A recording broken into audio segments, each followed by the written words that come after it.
Avril 2018.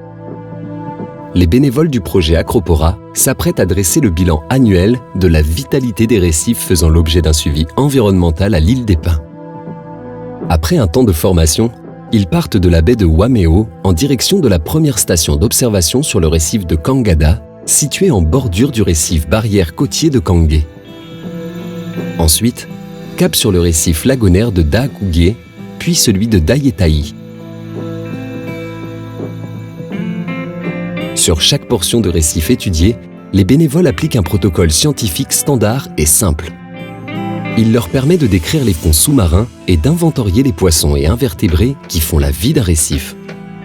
Seules les espèces fournissant une indication sur l'état de santé du récif ou son exploitation par l'homme sont prises en compte.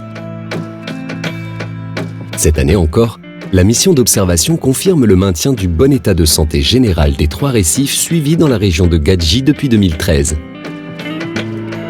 Zone de dalles, de sable, coraux mous, coraux durs de diverses formes de croissance.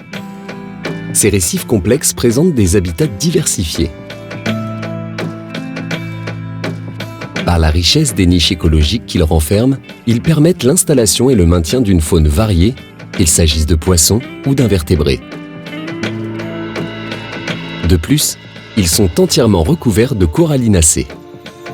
Ces algues marines calcaires jouent un rôle fondamental dans le fonctionnement et l'évolution des récifs coralliens.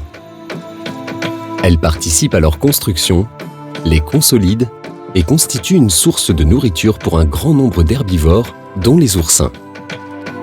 Leur présence favorise aussi le développement des larves de coraux.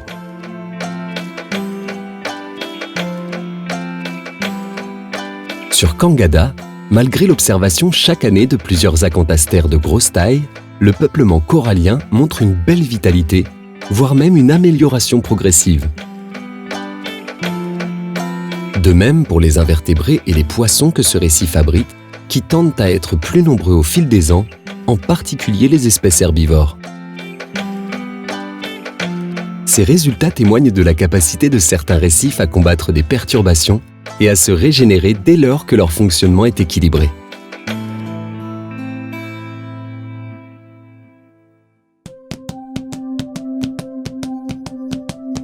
Sur la station de Daakugé, l'augmentation du nombre d'oursins perforants et crayons a continué entre 2017 et 2018.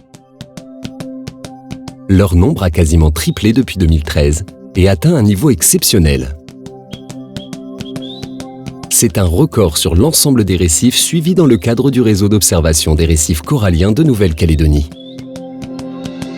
Ces oursins sont des brouteurs herbivores qui, comme les poissons perroquets et chirurgiens, sont des régulateurs de la couverture en algues sur les récifs, favorisant ainsi l'installation et le développement des coraux. À Dayetahi, la population corallienne s'est modifiée ces 5 dernières années.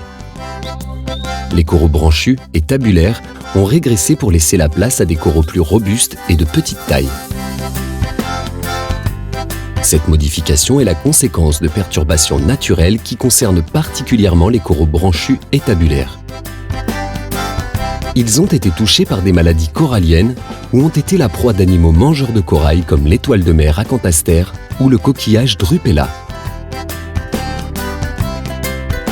Malgré ces sources de dégradation, la couverture corallienne et la vitalité du récif se maintiennent, témoignant de sa résilience face aux perturbations naturelles.